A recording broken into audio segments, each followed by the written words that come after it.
To do that, we use mod probe -r RT73.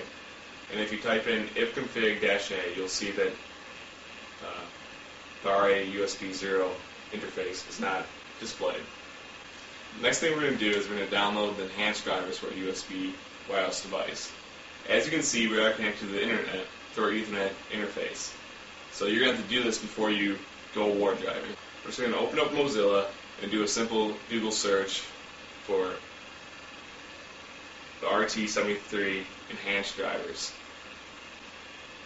And just click on the first link, that's where I get it from. You scroll down, you'll find the raw link RT73 USB enhanced drivers.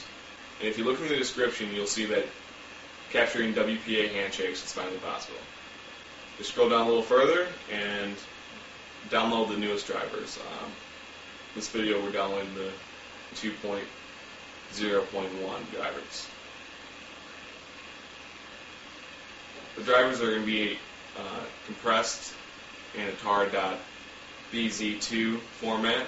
So we're just going to do the command tar-xf and then the file name, and that will decompress it.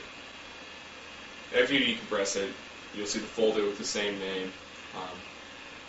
Just navigate to it, and inside that folder there will be a module folder, and navigate to that one.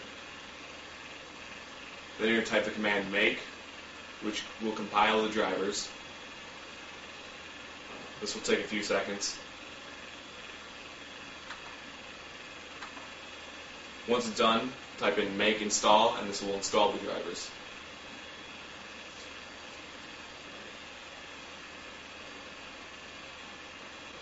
Alright, to check that the drivers were properly installed, type in mod info RT73 and scroll, look at the description.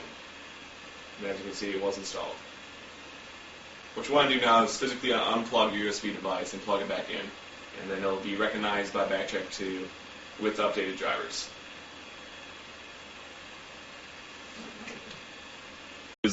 Enable our wireless card and put it into monitor mode. Our command's going to be a little bit different this time. We're going to change the transfer rate to 1 megabyte.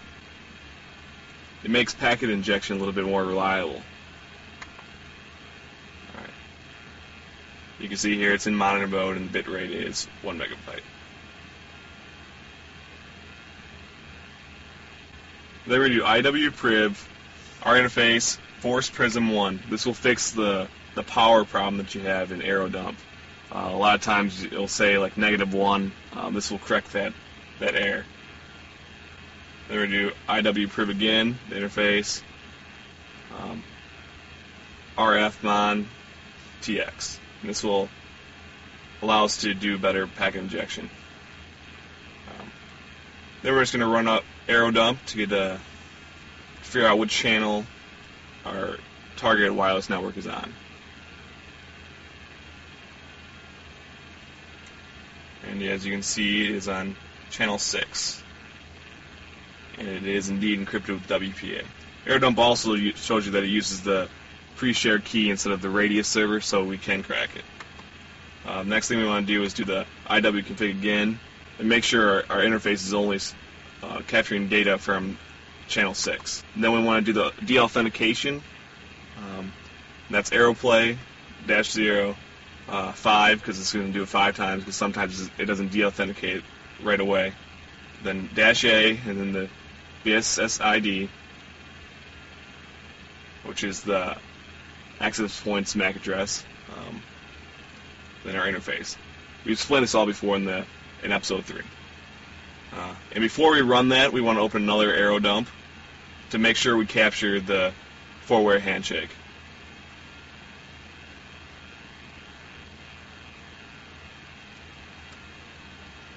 This time we're going to run AeroDump on this specific channel and write it to a dump file. Write all the packets to a dump file. Alright.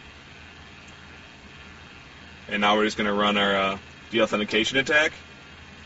You may have to run the deauthentication attack a couple times because your wireless card has to capture all 4 of the handshakes to be able to crack it. And if you look in the arrow dump at the bottom, it'll show you that there is indeed a client connected to Apache's Wi-Fi, so you're not just continually doing the de-authentication for no reason. I mean, there actually is a user reconnecting. Your wireless card isn't capturing all 4 of those packets. So just run it a few times. Hopefully you'll get it. And arrow dump will notify you in the upper right corner that you captured all 4 of the handshakes, as you can see right there. We're going to run a dictionary tag because it's very unlikely to be able to brute force one of these passwords, because it takes a lot longer than cracking a normal password hash. So what we're going to do is we're going to use the dictionary that comes with Backtrack 2. It's stored in the directory pentest, password, dictionaries, and its file name is wordlist.txt.zip, or .z. We're going to use gunzip to unzip it, basically the command gunzipped and then the file name. After you run it, it'll show up in the directory as unzipped, and then you can use it with aircrack. We just type in aircrack, our dump file, -w, and then the location of the word list, which is pentest, password, dictionaries, wordlist.txt. And then you have to select the network that you want to run this attack on, and after that it'll run the attack. This does take a while because it is kind of slow. It only does about 100 keys a second, so it will take a while, and this dictionary is quite large. So